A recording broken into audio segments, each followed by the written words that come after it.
Okay, Katlo, are we live? Yes, you are live. Great. Good evening to everybody on this call, and thank you so much for joining this session. Tonight we have another exciting session that we host every last Thursday of the month, and we bring well-researched subjects, and we time them with what is topical, at the present moment. Today, we're talking about the ripple effect in terms of global trade and geopolitical risks in South Africa. And to unpack that for us, we have two speakers that are not foreign to our platform. It's Mr. Lungile Mabete and Mr. Gugule Kaba. And I will be handing over to them to do a brief introduction. Mr. Mabeke will lead the charge and then followed by Gugu.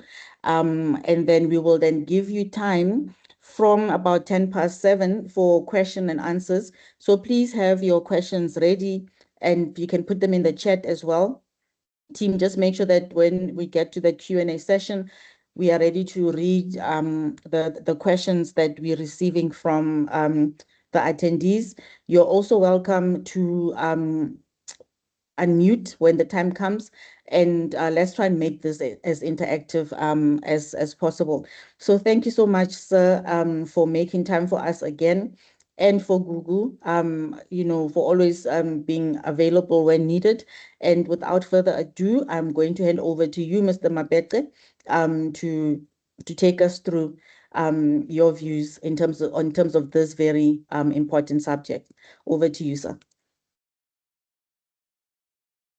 Good evening, everyone. Thank you very much, Anastasia, for inviting me to be part of this very exciting topic for today, the ripple effect, global trade and geopolitical risks in South Africa.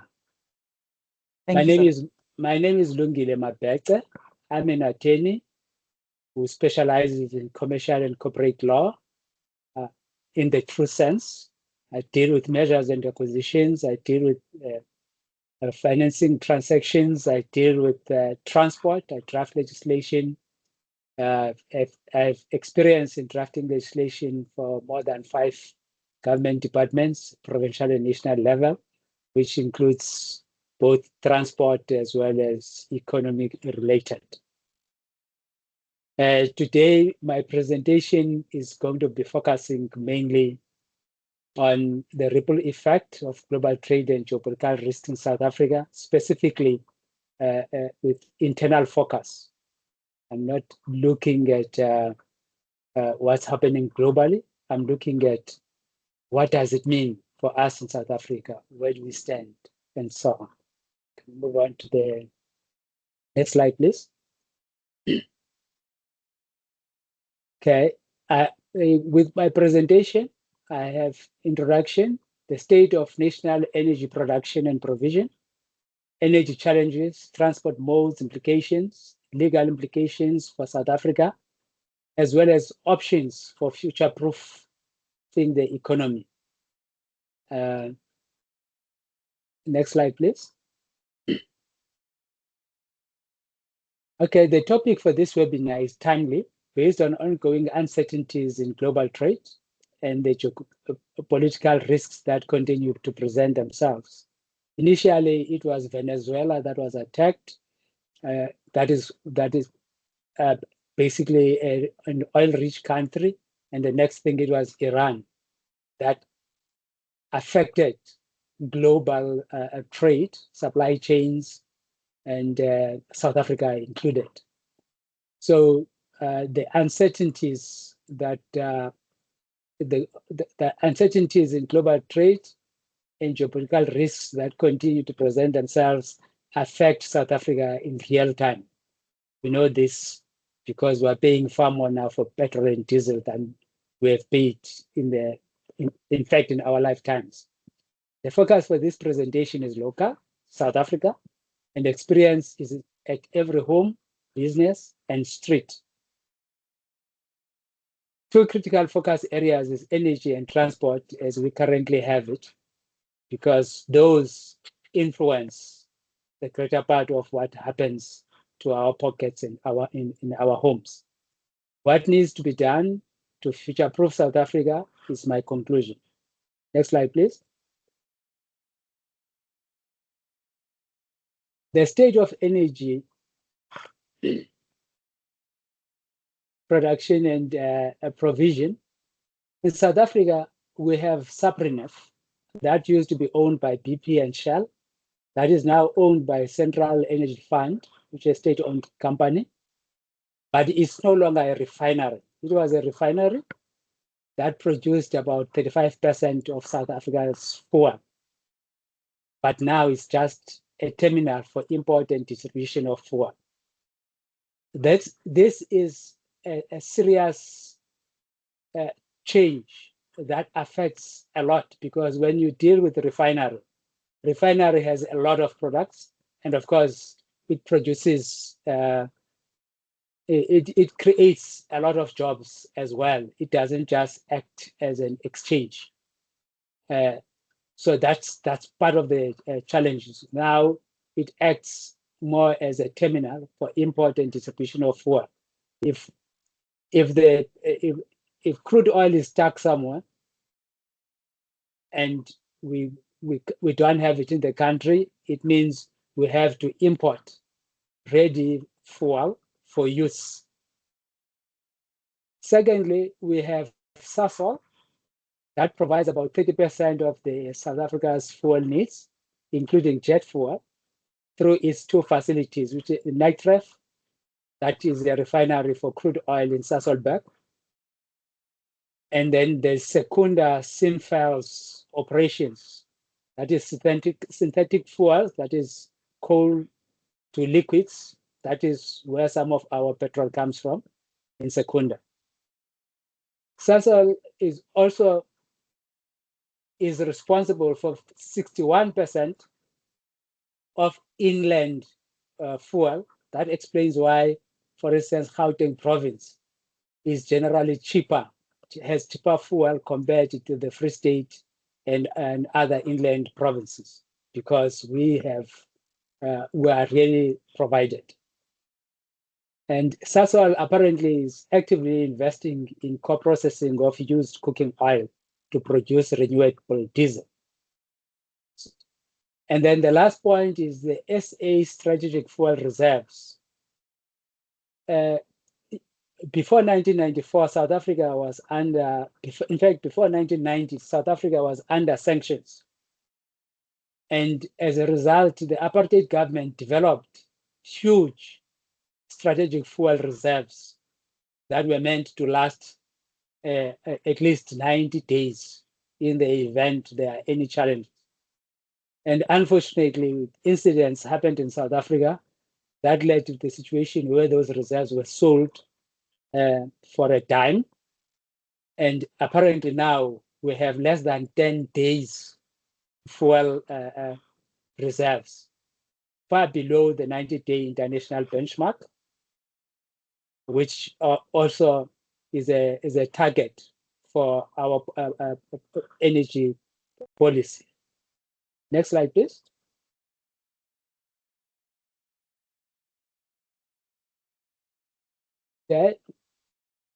Now, the energy challenges, what are the implications with regard to the transport modes? More than 90% of public passenger transport in South Africa relies on road network. It means the movement of people who are passengers from point A to point B, more than 90% of them use motor vehicles that use some kind of fuel. And rail is responsible for between 1 and 10%. And that 10% part is only when it is utilized maximally. And we know that PRASA has been experiencing serious challenges since COVID time, and they are trying to revive the commuter rail. And we also know that Transnet also has its own challenges, which is the reason why they have now invited the private sector to be part of the operators. So road freight dominates logistics sector by moving roughly 80% of all cargo tonnage.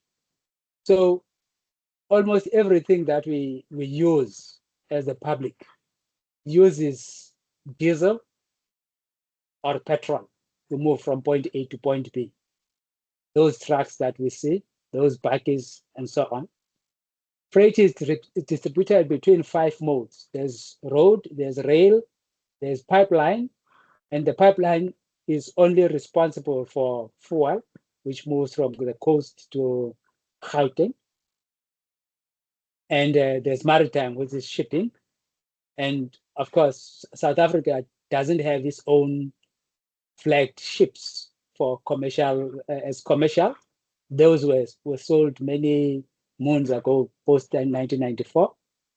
And these are what are part of what is being considered for recovery now. And of course, there's also air.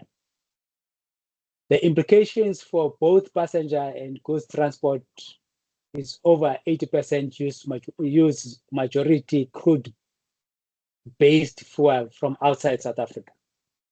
And this is what then gets to be the implications for transport modes when it comes to the ripple effect of global trade and geopolitical risks. Next slide, please.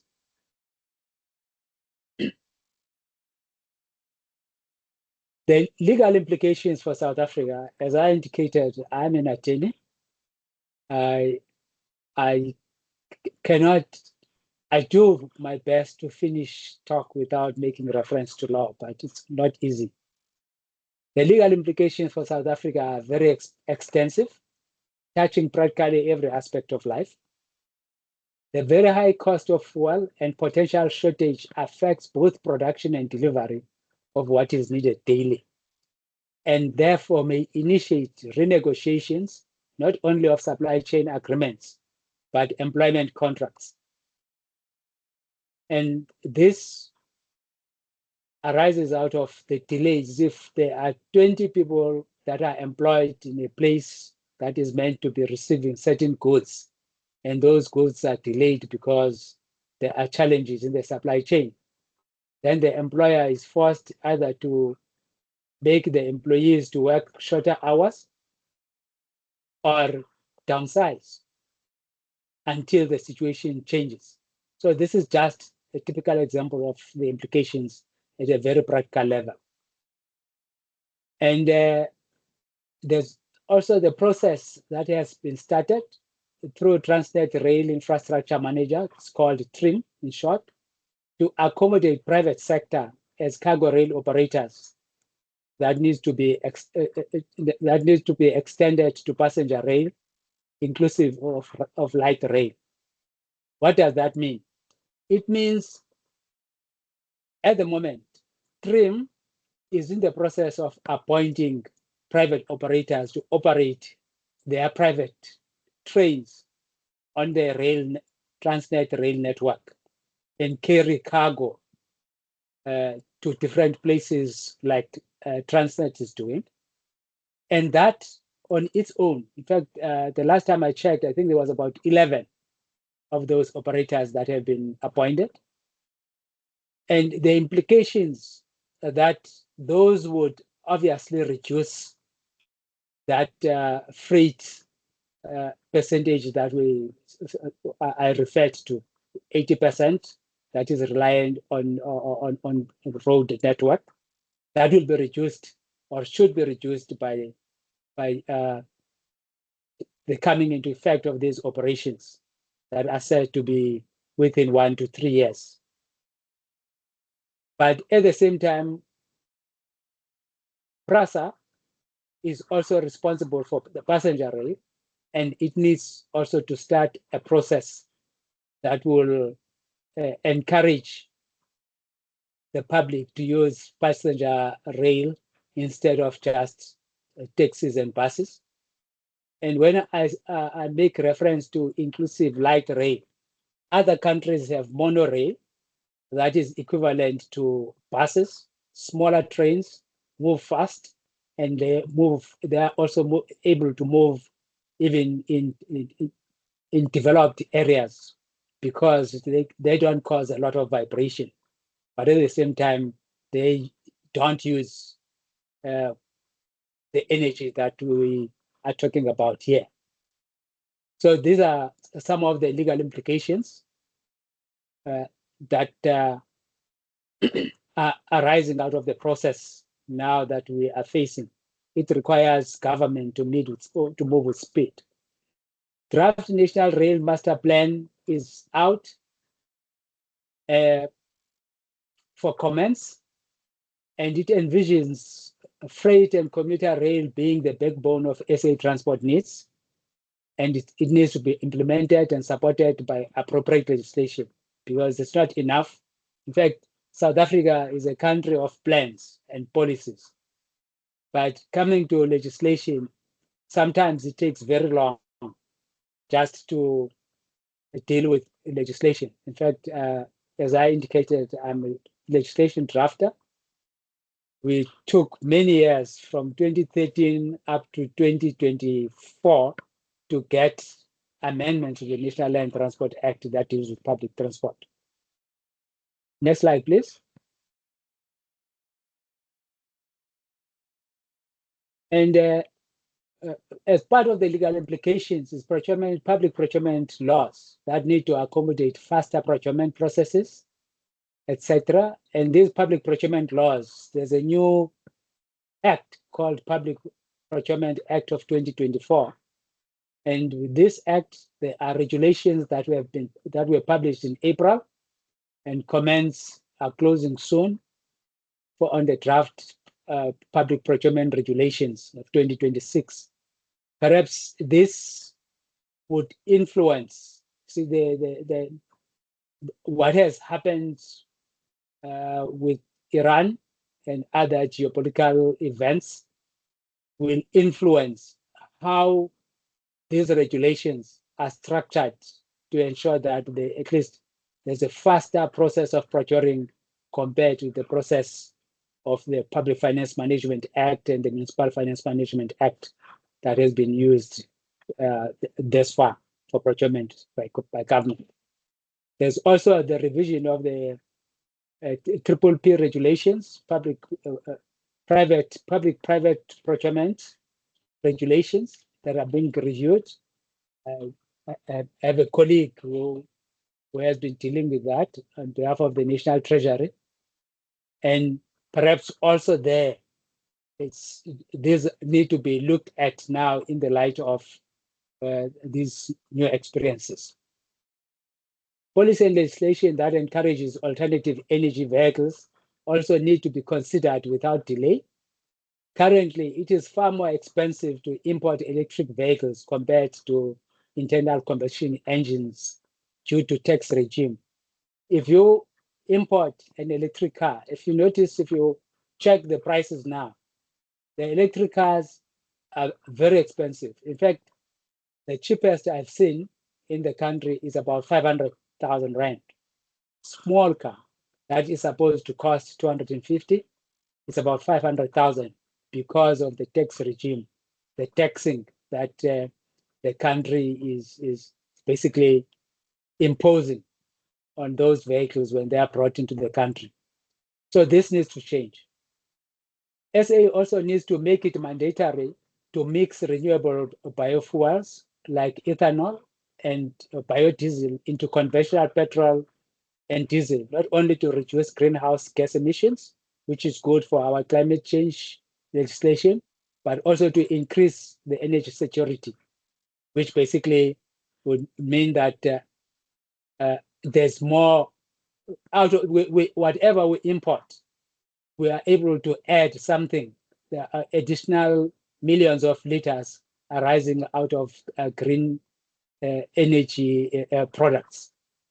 There's a global standard that is E10, which is 10% ethanol, 20%, and 90% petrol, that is currently applied in different countries, including developed countries like us. Next slide, please.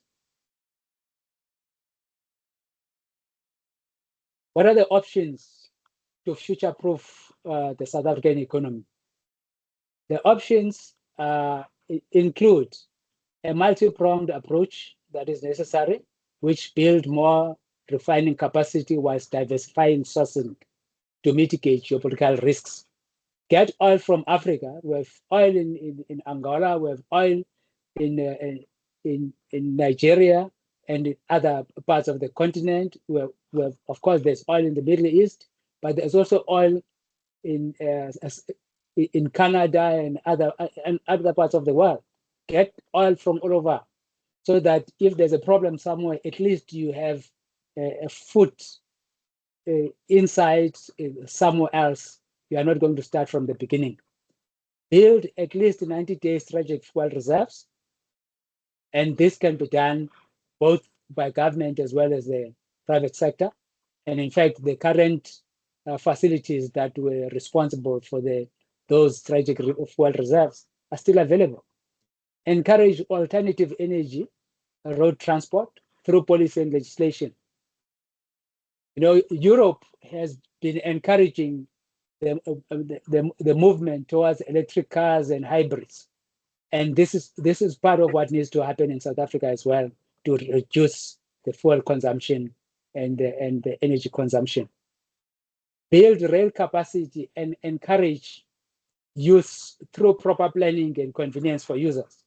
In South Africa, the last time I used train, Prasa trains used to take about 30 minutes to get the next train, and sometimes even longer. And sometimes they would just stop in the middle of nowhere between Pretoria and Johannesburg for almost an hour because of signaling and other challenges. Now, if you use the same infrastructure, but you get more trains and you improve how they are used and they are available in every 10, 15 minutes, you would encourage people to use them.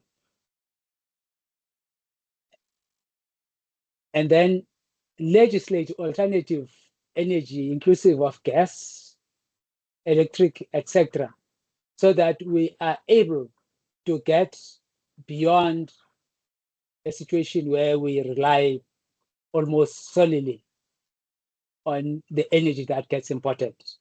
And this is basically what I consider as part of what will future-proof the economy of the country. And of course, this process will also create jobs, a lot of jobs, if this is done. Thank you, Program Director. Thank you, sir, for such an interesting presentation. I was actually busy taking notes. So I think one of the discussions that perhaps you and Google can get into is these options to future-proof the economy. I would be interested to hear what Google's view is on those, as well as for everybody on this call this evening. I see also Dr. Molokwane is here somewhere, so I'm going to put her on the spot because she's a nuclear scientist and maybe can talk to us a little bit about what is being done in that space, you know, to align to future-proofing South Africa, you know, and just making sure that whenever global issues happen, we have a strategy internally that can assist us to buffer. But thank you so much for that interesting presentation, sir. As I said, I've taken notes, so I will be quizzing you on them after this. Hopefully, Gugu doesn't answer them in his in his presentation. Googs, over to you. Well, thank you so much, Program Director. You're welcome. And greetings to my fellow panelists.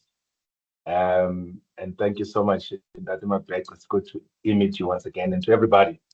Yeah, so I think my presentation is going to be touching a little bit on all around, essentially, right across the world in terms of this topic, the ripple effect of global trade and geopolitics in South Africa.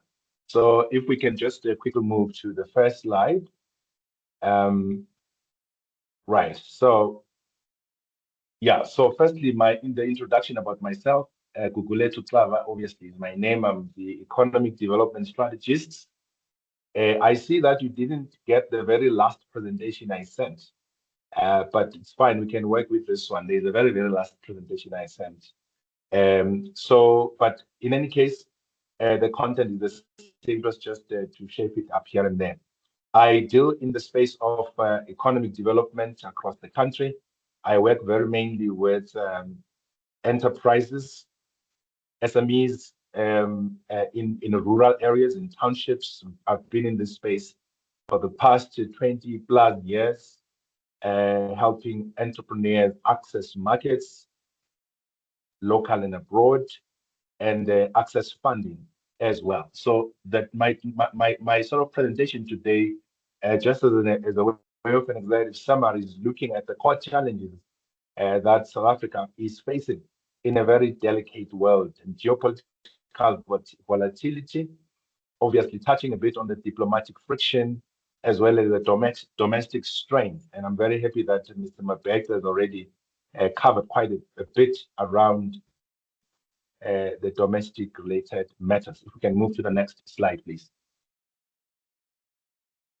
Right. I think it's important first, I think, to acknowledge that by its very definition, the ripple effect it means that particular event that causes the chain reaction right across the world, which can have the unintended or unintentional consequences to other countries in this context. I think South Africa, as we all know, it's the country that is not really living in isolation.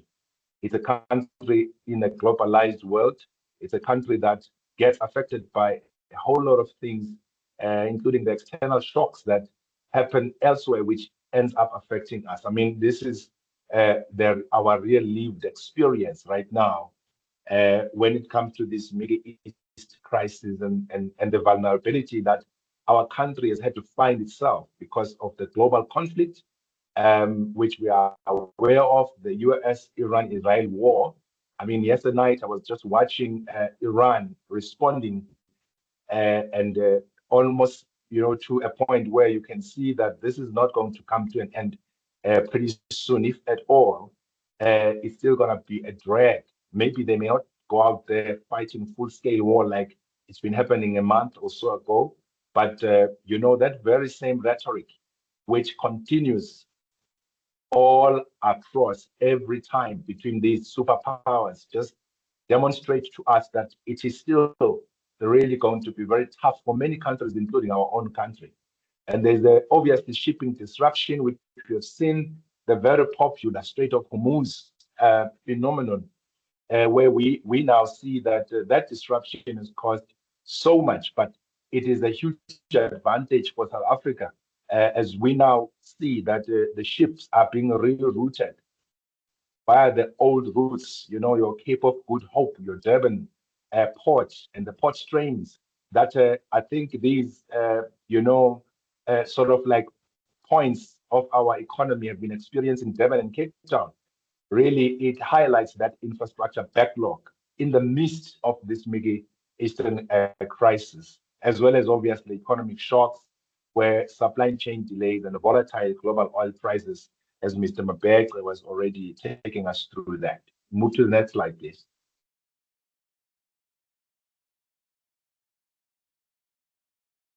Yeah, obviously we've got a US and South Africa friction and the threat to AGOA.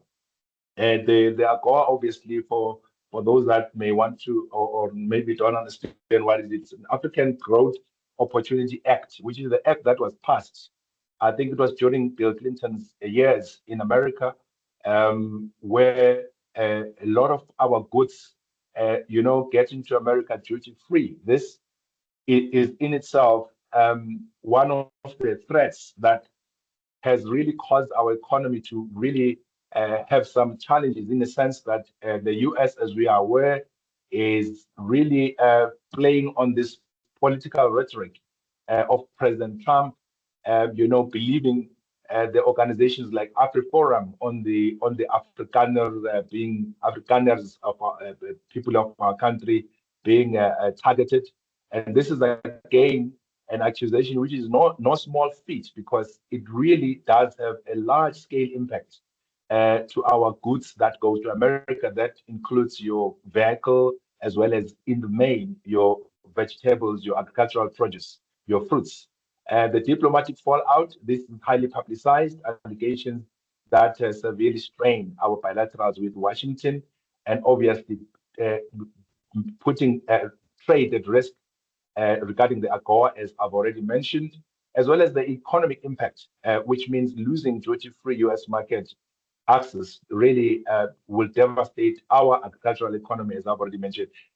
You know, some people may obviously say, well, we've got other channels like your BRICS. I'm going to talk briefly about that.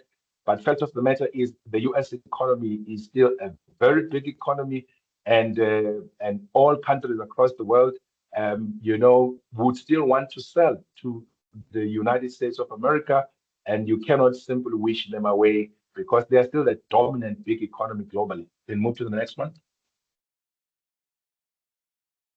And the next slide obviously talks to the BRICS alignment, the opportunities and friction. I think this is a strategic move that South Africa, we know, took a long time ago to make sure that we align ourselves to Brazil, Russia, India, China, and our small s there. But obviously, you know now it's BRIC plus because there's lots of other countries which have chosen to join this formation, simply because they want to de-risk themselves from the West as well as from Europe. So whilst this is a good strategy, but it is one of those you know, situations that South Africa is finding itself having to, you know, deal with, where you are kind of caught between the rock and a hard place. I mean, we saw Mr. Trump visiting Mr. Xi Jinping, you know, brokering some deals. And after a whole lot of, you know, tariff wars, which was really met and reciprocated by China in an unprecedented way, just to demonstrate and flex the power that they have, and showing America that we are the next big thing. So America has had to go there and really talk to China, because I think China, as as it's all projected all over, that China is the next big thing, it's the next big economy by its sheer numbers, as well as by the fact that it's a country that has managed to leapfrog a whole lot of problems and things in a very short space of time, really within 40 years, taking out over 800 million people of poverty, and making sure that they are there, so to speak, as the best country to live in, arguably, and as a country that really is there to becoming the first world and overtaking America. So this alternative finance, which is grouping of the grouping of that offers alternative funding through the New Development Bank, which is the BRICS one, and geopolitical frictions, the close ties with Russia and China, that alienate traditional Western trade partners, which in the main are US and EU, and obviously economic realities that despite ideological alignment with BRICS, the EU and US, I think, as I've said, remain one of our largest trading partners. So we need to make sure that we still maintain those relationships between ourselves and those countries. Let's move to the next one. The next point for me, obviously, has to do with the domestic crisis and anti-immigrant marches and social stability.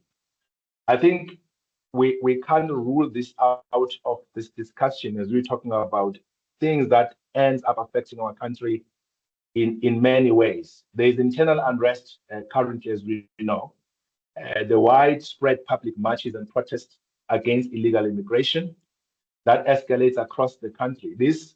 I was writing and talking to some people yesterday and saying, I think it's Mwele Mbeki and President Thabo Mbeki and others who are scenario planners, who said our country at some point it's going to have its own Arab Spring.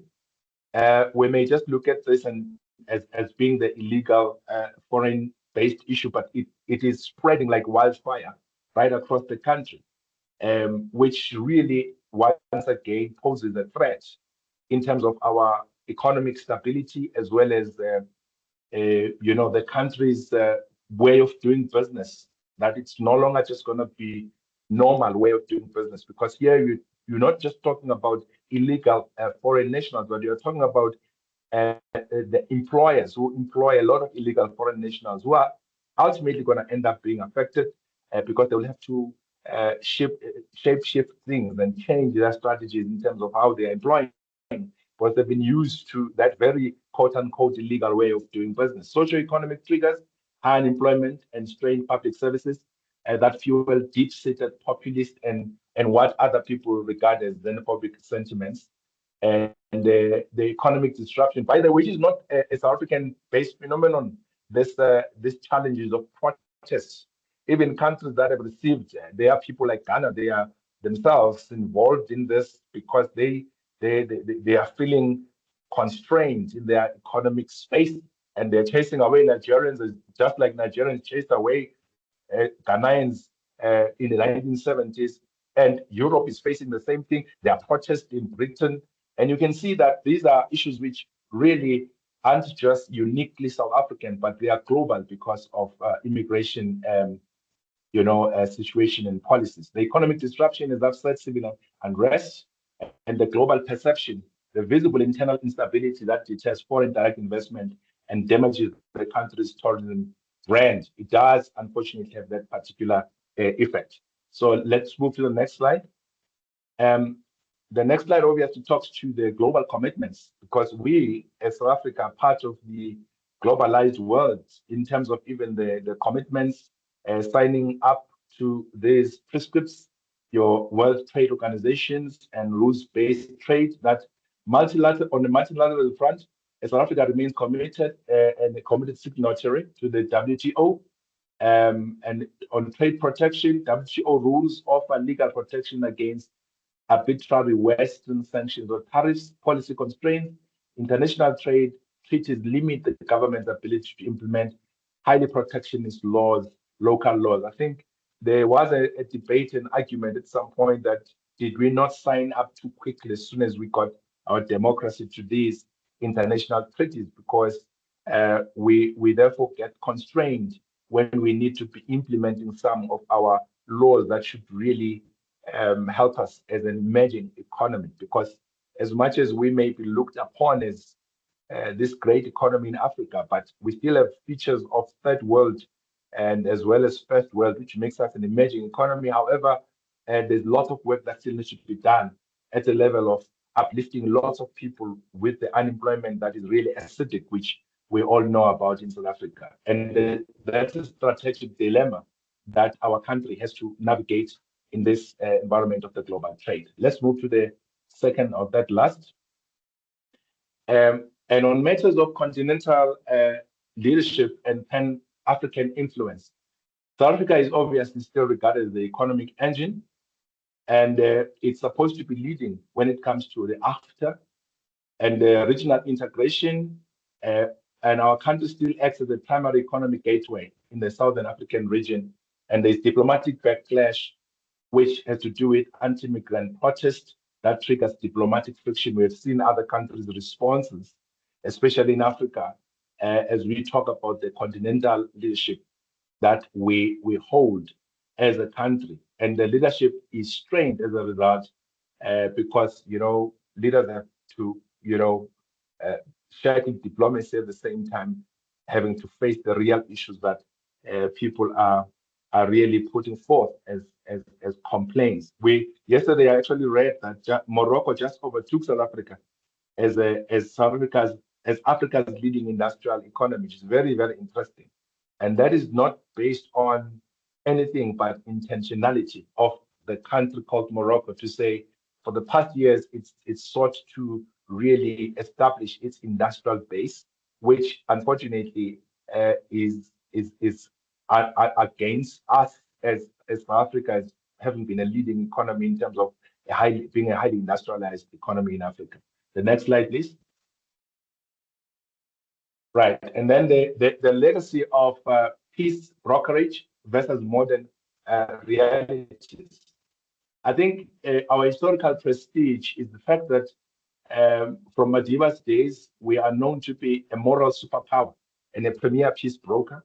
Diplomatic legacy is what characterizes us, as we know that we've been very much involved in the countries like Burundi, DRC, etc., to broker peace. The modern critics argue that current foreign policy pivots too close to authoritarian regimes, thus abandoning human rights first roots. I mean, this is why we are really being looked microscopically through the lens, because we have taken Israel to the ICJ, for instance. And the strategic challenge is balancing historical, moral authority with pragmatic economic and defensive alliances. I think South Africa does very well on the international, in summary, platform when it comes to how we are viewed and being the moral voice and the authority. But when it comes to the global trade issues and geopolitical risks that we are currently experiencing, unfortunately, we are becoming a victim to our own selves based on the fact that we are looking good on the international platform, but we're not looking good locally. I mean, this is practically on the front of unemployment, the inequality that is rising, the Gini coefficient. We've known to be the top country when it comes to Gini coefficient, then the unequal society, so many things that sometimes are very depressing to talk about. And yet others just think it's just, business as usual, whereas we need to be checking up these things. As I close, maybe the last part, slide, the strategic recommendation for South Africa. I think we need to urgently upgrade maritime infrastructure to capitalize on the diversion of global shipping lanes. We are still going to experience the friction globally. Sadly, going forward, it's not going to come to an end because of maybe the peace that may be brokered, and we wish and pray that it gets brokered. But unfortunately, the world is still going to be fragmented for the longest time, and we need to up our ante and get our ducks in a row to ensure that we sort out those bottlenecks and very key economic points that will help us benefit from the chaos that is still going to be happening across the world, because we're running on some serious inefficiencies with our port systems, as Mr. Mabeke mentioned, amongst other things, rail infrastructure, public infrastructure, you name it. We need to take decisive leadership on the African continental free trade area. It must not just end up being the talk shop. We really need to act on it and deploy missions to really deal with these matters, as government has tried to do, not only to Washington, but everywhere across the world, to speak and preach about who we are exactly, implement transparent, lawful immigration policies, and maintain strictly non-aligned foreign policy stance to preserve the benefits, which balances both the BRICS nations and the Western markets, because we still need everybody here. Thank you so much.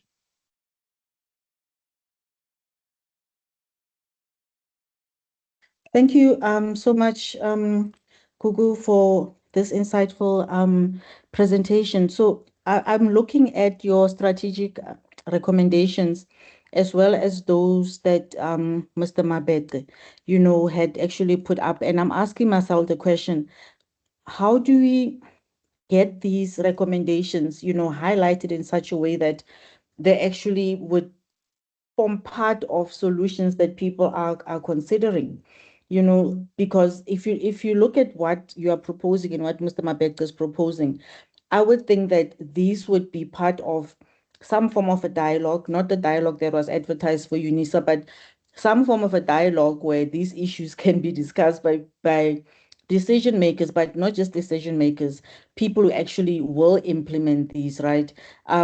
Because if I look at the 4 that you have put up, I actually took a picture of the ones that Mr. Mabete also, put up. They actually work and go hand in hand. And if they would be considered as part of a bigger solution, as a country, I think we would actually get somewhere. I would like to ask the team to put up some of the questions that we had actually prepared, to form part of this dialogue. And also, please, for the guys that are online, please participate in the session. I would like it to be as interactive as possible. The team is ready to unmute mics, because these are topics that are really current, and online we have most of our mentees, most of young people, and these issues are going to actually have an impact on them, and their future. And it's important for them to form part of this dialogue and come up. Let's hear what the youngsters are thinking in terms of how we can actually deal with this global crisis that is infiltrating itself into South Africa. And one question, in my mind is, it seems Africa is, in aviation language, there's a hub and a spoke, but it seems that Africa is at the center of hubbing, and then everybody's spoking out of the country, going to each and every other country. And when they get there, everybody's unwelcome, everybody's unhappy. Why is that? If I can ask the question to the two of you. Okay, the assumption is that Africans are beggars and they have nothing to give when the moment they leave their countries. Mm. And which is something that is factually incorrect. But if you look at and of course it's also the legacy of colonization, because as Africans we are partly to blame, because we generally don't treat ourselves as equals wherever we go. We treat ourselves as a second or a third class humans wherever we go. In fact, we do that even in our own country. So you don't have to go out. Our own country, the government itself, that is a majority Black-led government, treat Black people, whether they are professionals, whether they are not professionals, they treat them with disrespect and treat white people. The moment you come with a light skin, you are treated differently. You are assumed to know everything if you don't know a thing, and to be having all kinds of money and access to what whoever wants. But Africans are treated differently. I think that's part of the challenge. That is why perhaps in our case, wherever we go, we need to assert who we are and make Yes. it our responsibility to do whatever we're doing as best as we can.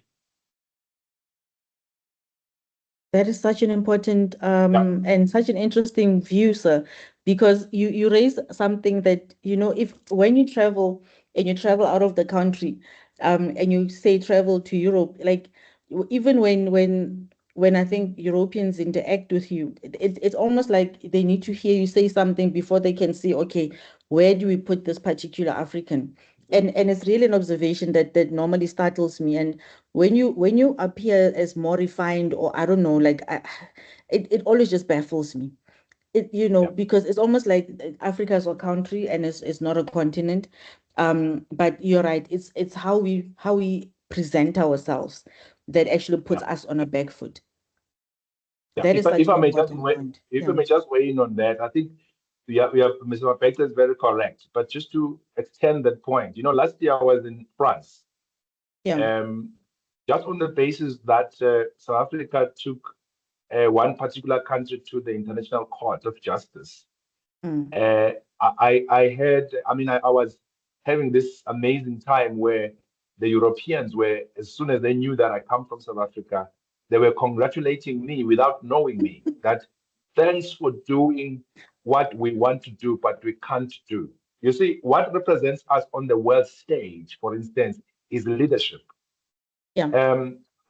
Our leadership has to be right there in terms of understanding what is happening across the world and their own people, and taking their people with the confidence that, for instance, this example I've just given must translate to everything else when it comes to economy and how we Yes. run our economy as a continent, as people of Africa. And we must get that confidence back.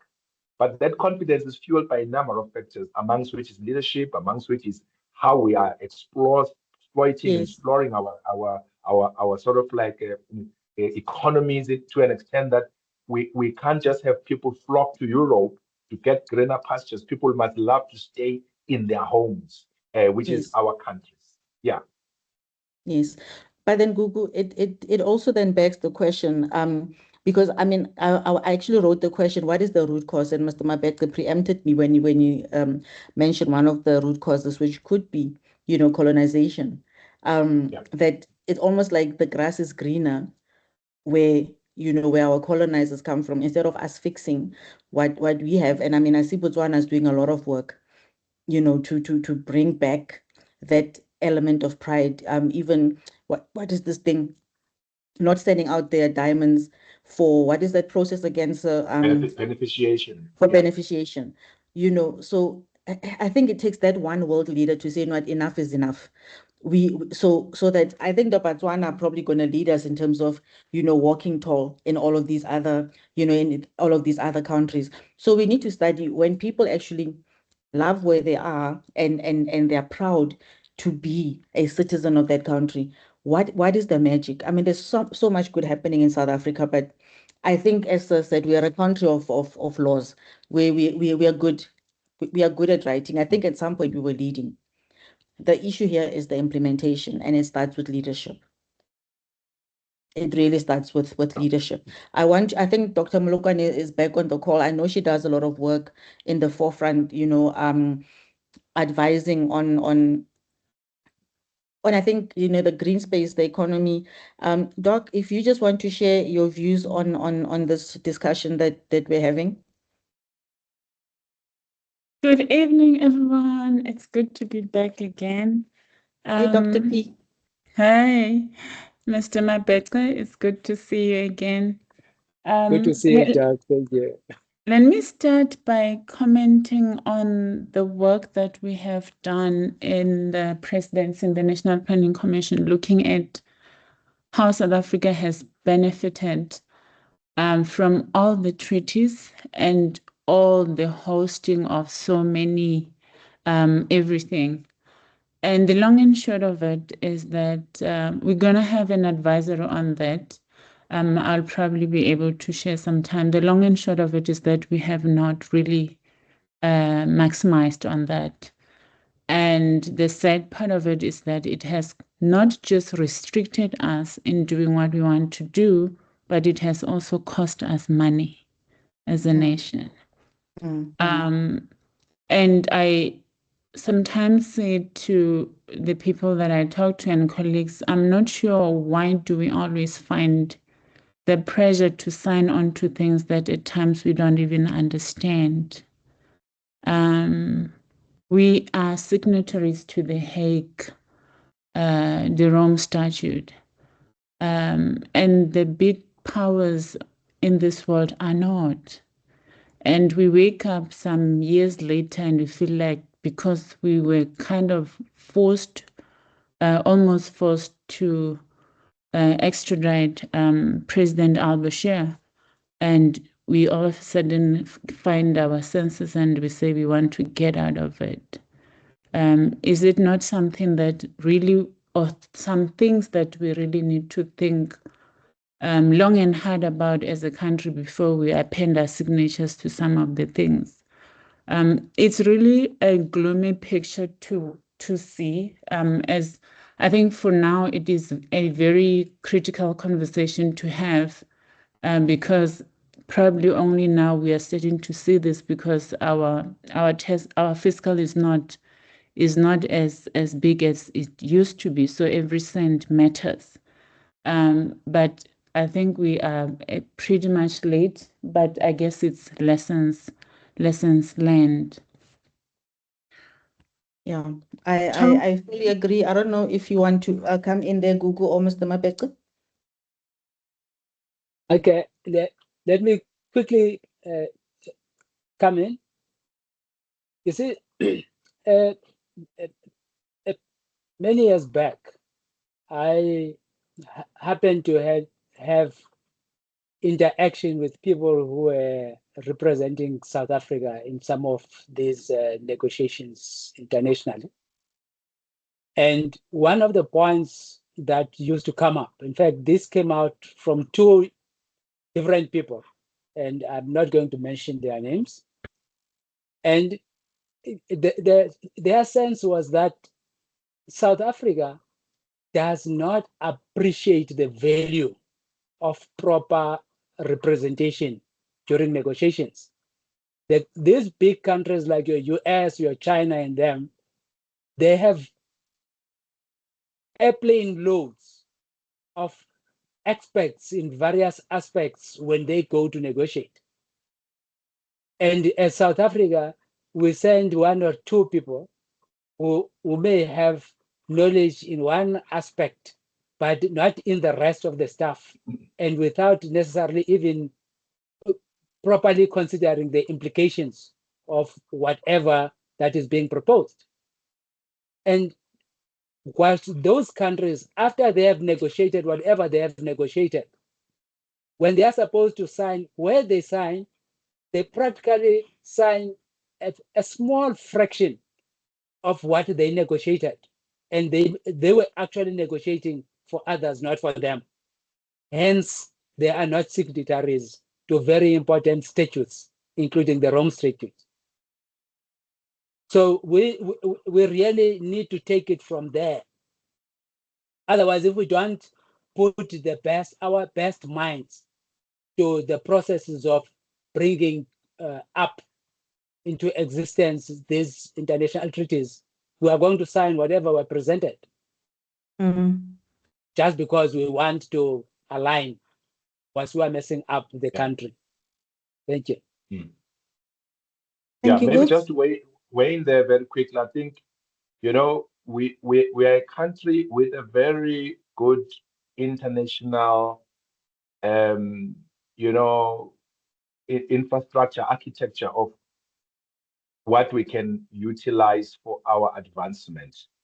I think at some point we've been having the second largest trade missions or embassies, only to the US as South Africa. Just to demonstrate that we are literally all over the world well represented. But the big question all the time for me is, what are we doing with that type of an infrastructure which we have deployed to serve us? I think the doc put it very aptly that we rush to sign these treaties, international treaties. And when we start to, reconsider them, we are looked upon as people who are now defaulting, whereas big powers have not signed.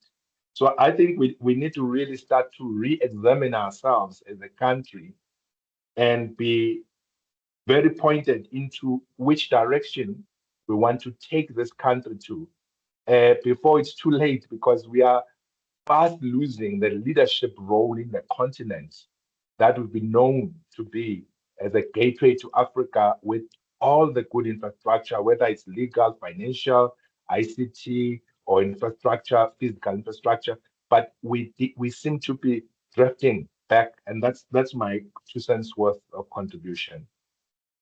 Gooks, can you tell us about Morocco and the discussion that we had before this this session, and it ties into what you've just said about us just being overtaken.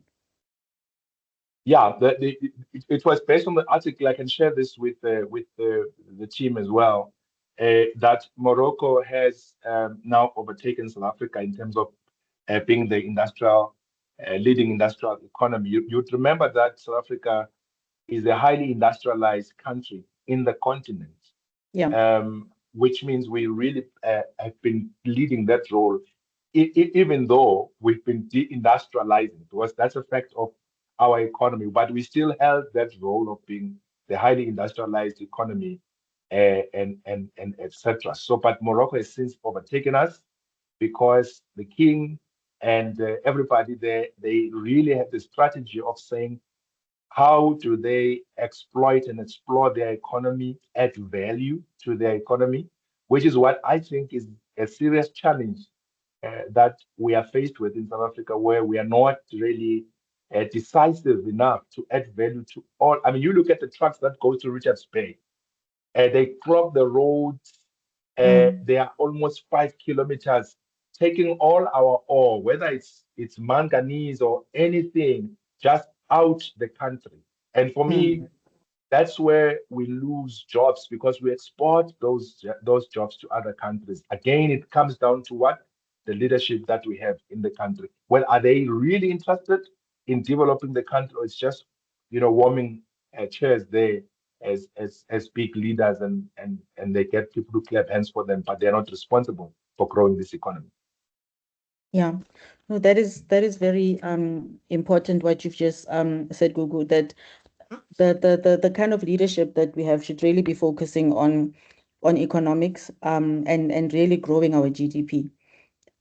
Because that is really, I think, alarming that we would be overtaken in an area where we were leading for so many years. And I believe it's not the only, area where we are being overtaken. When Mr. Mabek was talking about the 90-day, what is this thing? So you spoke about that 90-day international benchmark, right, for fuel reserves. What was it before? You see, before pre 1994, sorry, pre 1994, the apartheid government made sure that they have sufficient reserves. Yeah. And remember, at that time, by the way, was if you compare on the number of vehicles that were on the road, the cars, if you compare what they had, the trucks, and of course the train was very active. Yeah. People used to travel between cities using train. Shosholoza Mail is practically dead. So now when you look at the 90-day benchmark, international benchmark, which is also anyway part of the energy policy for South Africa, as against what we currently have. Yeah. It says the country has not been considering strategic energy reserves as important. That's basically what it is. I hope this process, in fact, what has happened in the Middle East in particular, is a rude awakening call that will make government to start considering the 90-day benchmark for strategic reserves as something that needs urgent attention. And I mean, even the 90-day did not look like it was such a, a wide space of time, because for me, 90 days looks like it's a very low average, right? So don't even tell me what it is now, because I think it's going to be a bit of a shocker. And the other thing, if you look at what Dangote is doing in terms of having his own refinery, I would think that that's something that South Africa should actually be leading with, because we are actually getting now the unrefined oils from him at this point in time, isn't it? Yeah, I mean, look at SAPREF. What have we done to SAPREF in Durban? We shut it down. Whatever reason that one can argue and say it was not compliant and you name it, whereas we should have been really capacitating ourselves to say that we've got SASO, which is running on fossil fuels, coal. But importantly, we need to move, which we should not have really even considered shutting down. I know there's discussions about, trying to revive the industry, especially the chocolate. But again, knee-jerk reaction to issues that are of national importance, and as to who decides that such has to be shut down, because these are our national assets. I mean, Dangote is now moving to, I think, Kenya, right? And it's benefited hugely from this serious challenge that the world is Strait of Hormuz, facing. yeah? Yeah, the Strait of Hormuz. So this is our reality. The fuel, the crude, and everything else is still going to be the lifeblood of the economies across the world for not so many years to come. So strategically, where are we? Where are we as South Africa? We've got a national development plan. We've got some form of a vision, or as to 2030. By the way, it's just 3 or so years down the road. 2 days it's 2 days away. The question is, have we realized the objectives that are contained in that? The answer is a big fat no. It has not been realized, and now we need to shift the goalpost maybe to 2040, because there's no concerted effort, intentionality to say, let us really fight to get these objectives realizable on the ground. I think that's we really need a change of mind, maybe a change Yeah. of leadership. I want to bring in Mr. Chusha. I'm going to put you on the spot, Baba, because I know that you were in the oil industry, and just to get your views about, your views in terms of how we are looking in response to this oil crisis, and what your views are in terms of what we could have done as a country to better mitigate this. If you can unmute, Mr. Chusha, I'm putting you on the spot. Good evening, everyone. You are Anastasia. When I was listening, I wanted to type something about energy security. I was reading your mind. Of the country, and unfortunately, I realized that the charts are turned off, so I couldn't contribute on that side. I'm listening and with interest. I won't mention the company that I Please did it. don't. One time I got Yeah. I got a call from one company. They asked me to prepare a presentation for them. It sort of come training for on things like energy security, and I did that. My focus was more on the petroleum side, looking both from the refined and unrefined oil, basically. And what the last speaker said about the refineries in South Africa, we have small refineries, I must say, and with the public transport the way it is, we would require a lot of refined petroleum, which is your diesel, your petrol, your jet fuels, and the likes. So I wanted to sort of, it may be something that I will share with you later on. That okay, I will sort of tailor make my 2 slides and send it to you so that you can share them with those that were here. Because the issue that as a country we're facing is more than anything else is energy security, and especially on the petroleum side. We are in I don't want to say dire, but the storage, we don't have storage, we don't have refinery capacity, we don't have storage enough, and that's why one of the big majors is now have bought one of the old refineries in Durban, and they want to convert it into a storage, or what we call a tank farm. It's exactly that. They don't want, and by the way, they're going to make a lot of money without lifting a finger.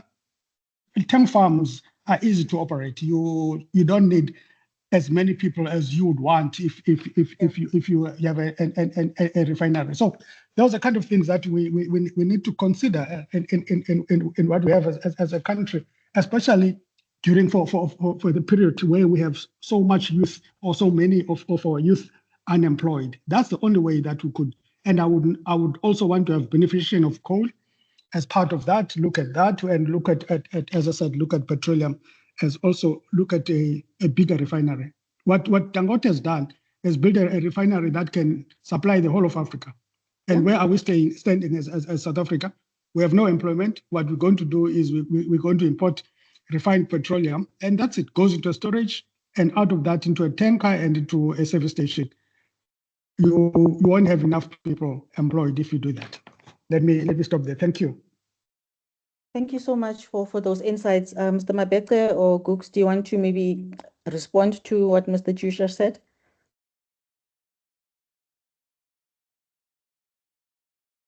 Yes, I think the challenge that we have is that government does not seem to appreciate its role. And in my view, government has 2 roles. One is to create the environment that will enable the industrialization where jobs are created.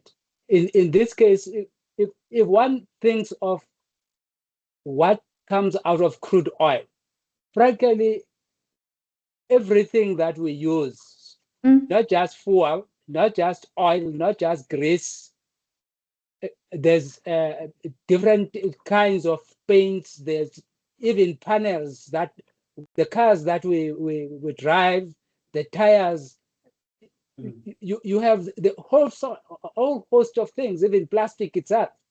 Now, if you import crude oil, and you properly structure your industrialization to produce all these different types of products, byproducts from crude oil, Yeah. then you would be in a position to create a lot of jobs, and you would also be in a position to be an exporter, because whatever you are not using, you'll be in a position to export.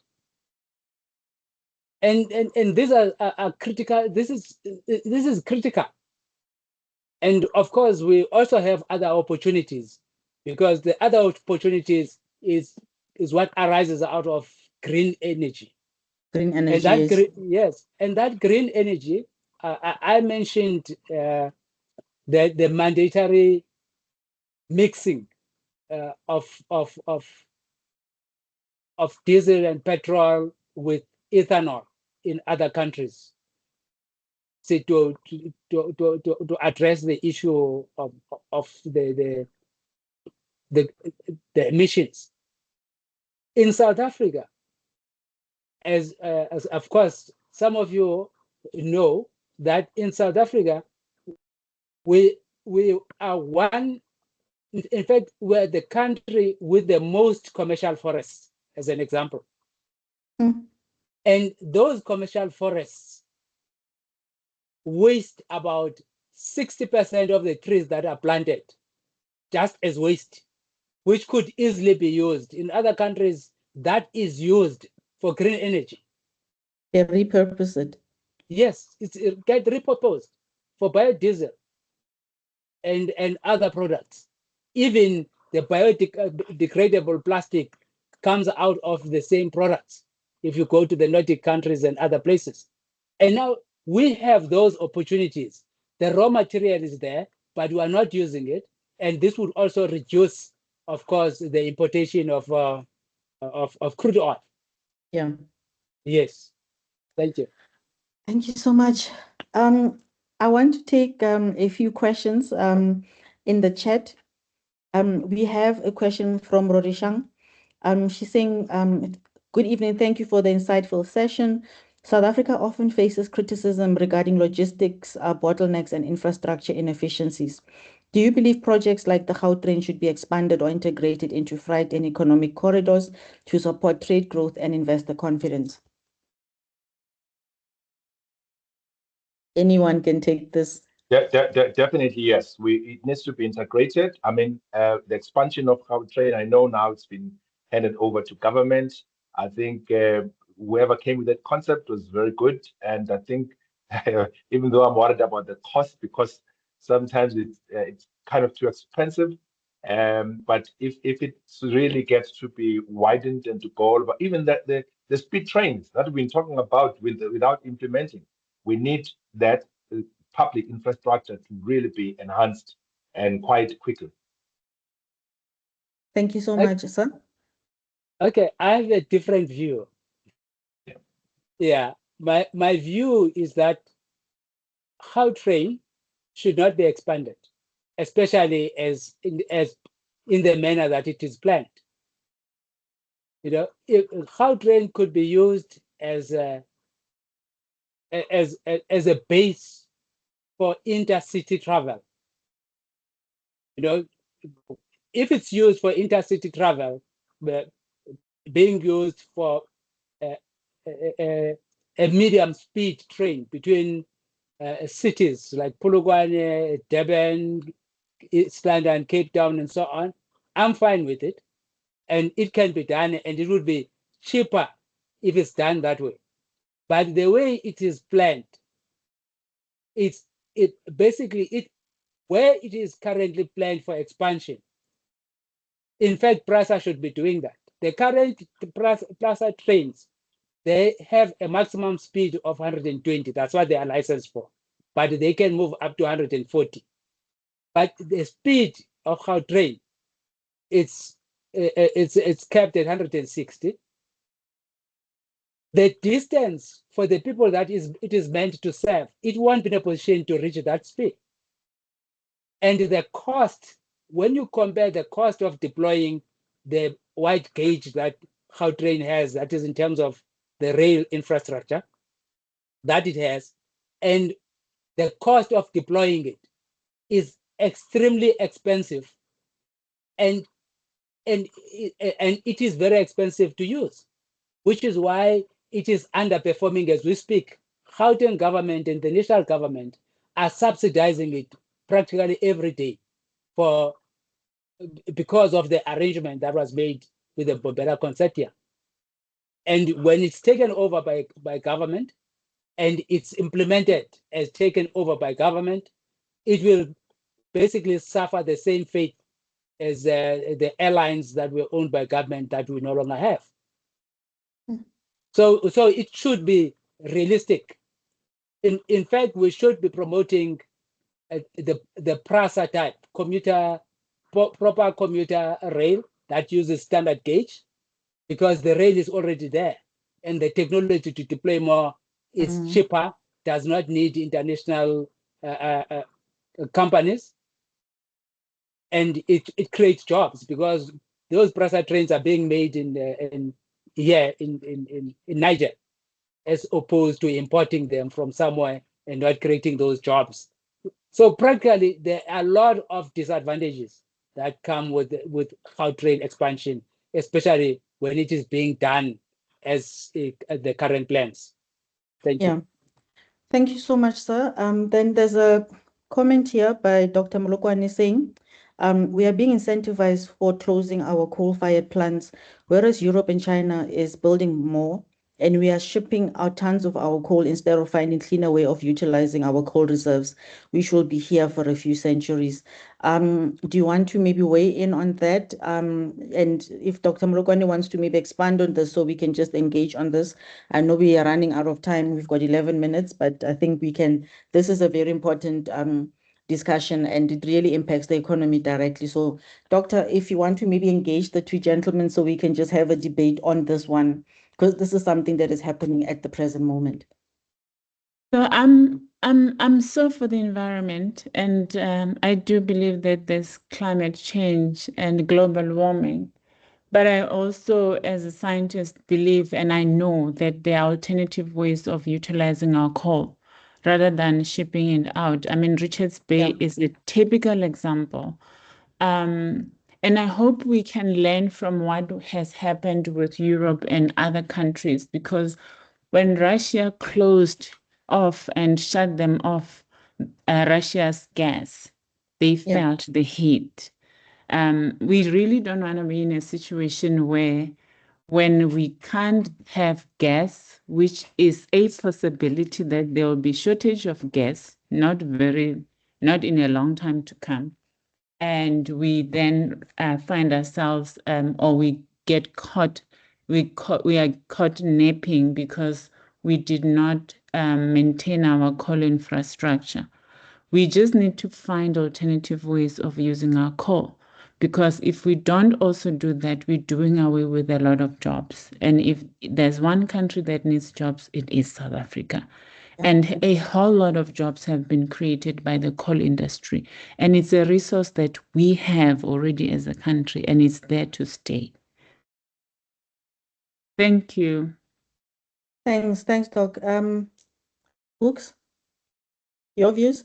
Yeah, no, very correct. I agree with Doc. I'm all for the clean environment as well. But again, what we have seen is Europe reviving their mothballed power stations precisely because of Russia, and ending up not really adhering to those Kyoto protocols and Paris agreements and Durban agreements. But I think for me, I time and again go to China. I've observed one thing, that 20 years ago, China was the largest polluter, but China has really improved significantly in terms of diversifying its power pool to green energy. I think we must find a good use of our coal, at the same time move towards clean energy and learn as a way of benchmarking from countries like China, who were really very bad about 2 decades ago, but who are significantly improving, and many other countries. Thank you so much for that comment, sir. Supporting or contrary?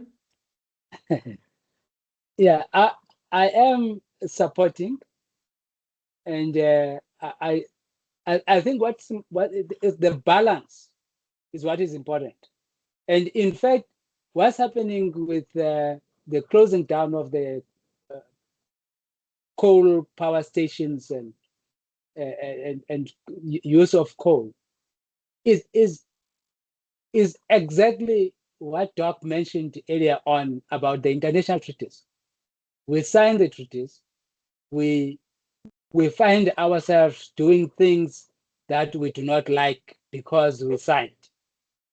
So what is effectively happening, even the promised funding, if the promised funding for alternative power comes as loans, they are creating indebtedness for the country that it does not need.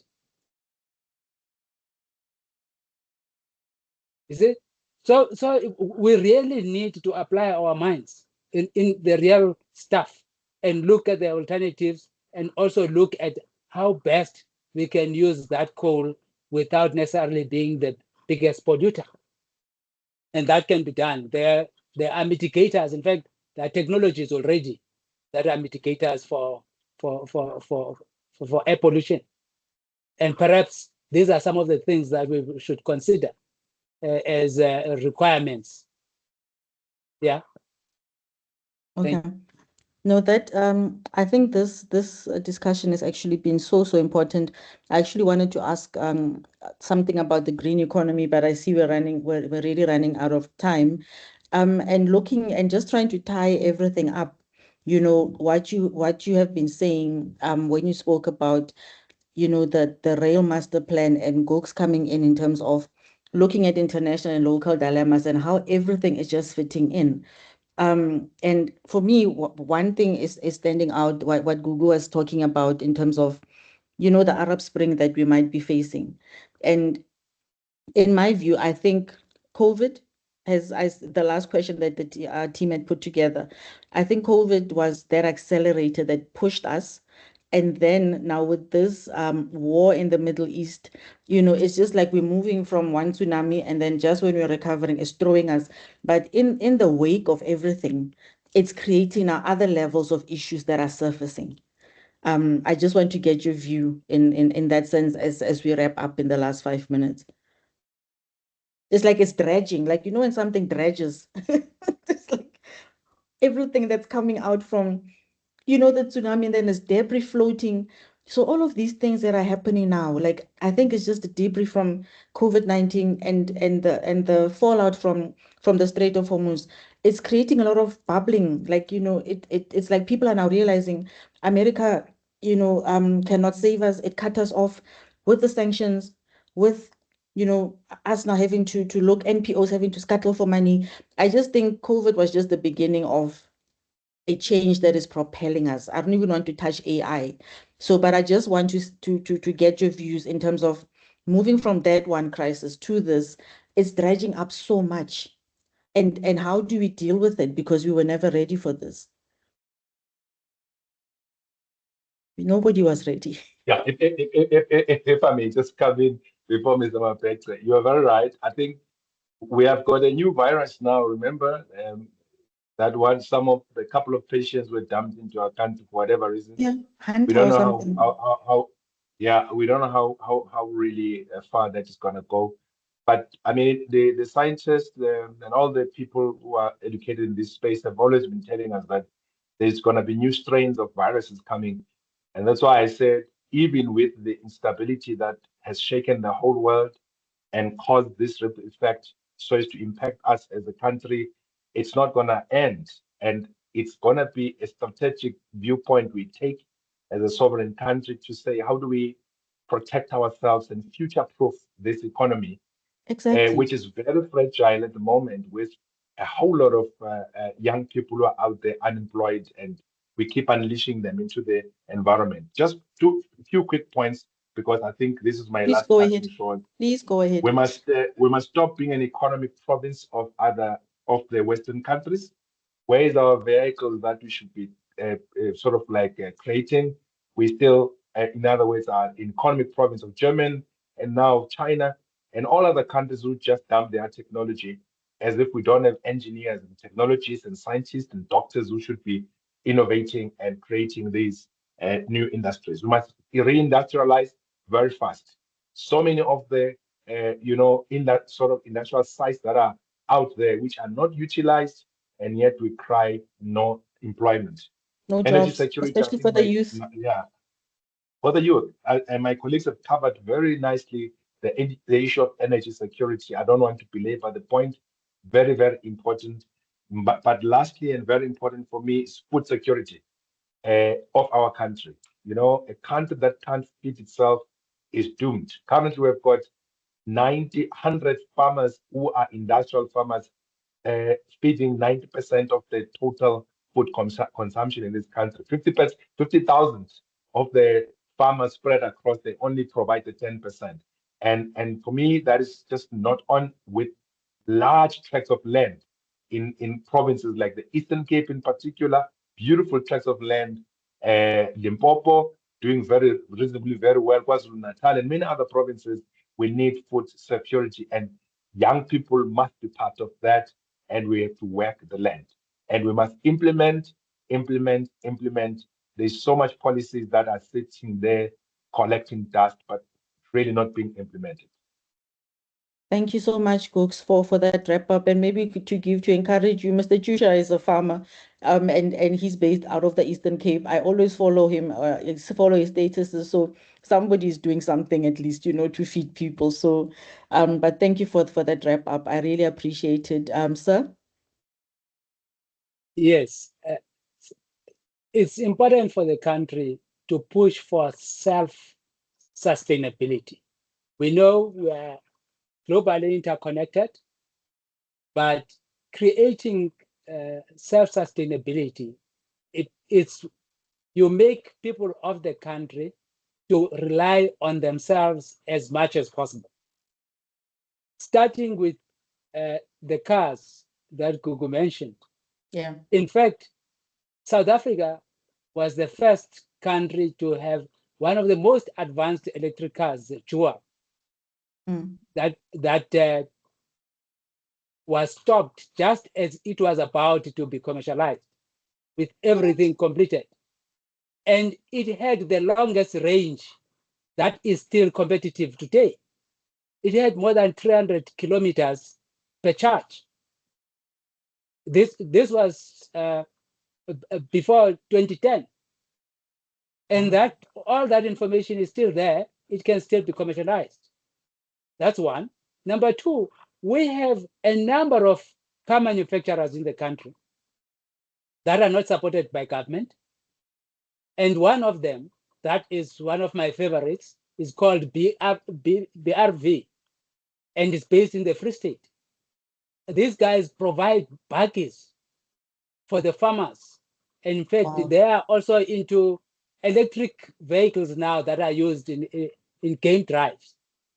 And when I asked why are they not being supported, I was told that the policy that was negotiated between government and these foreign companies from Europe and the US was that for government to support vehicle manufacturers, those manufacturers must produce at least, I can't remember whether it's 20 or 40,000 rand 40,000 vehicles per annum. That for government to accept that, it says they did not want to encourage industrialization of the country by its own people. And we have other vehicles like the Century that competes every year at the Dakar Rally that is produced here in Kyalami. I can go on and on and on and on. Wow. We have the technology, we have the people, but we do not have government supporting that industrialization to create jobs and get South Africa move using its own vehicles. Wow. Okay, I think we will leave it there because this might just be a discussion for another day in terms of self-sabotage. But I would like to thank our speakers, Gugu and Mr. Mabete. Thank you so much. I know how busy everybody is, and Gugu's planning a very big conference. His details are here at the bottom. So I think you must support Gugu and Doctor and everybody else on this call, because Gugu is taking the economy to the rural areas and he is finding those diamonds. And as Mashobane, we are glad to be walking this journey with him. He has a show, not a show, Sunday sessions where he invites different speakers. I mean, it's the best way to start your week if you believe in starting your week on a Sunday. So please follow Google and attend those sessions on Sunday. I mean, when you leave there, you're like, but why am I even employed somewhere? Because I could just be following all this advice that Google has, and I can really make it, work outside of a system. And what I like is that he thinks outside of the box. And we've been to visit some of the projects that he's working on, and I was like, guys, we can do this. We really can. And Google is, he's made me, Google has made me a believer in the fact that as a people, we don't have to wait.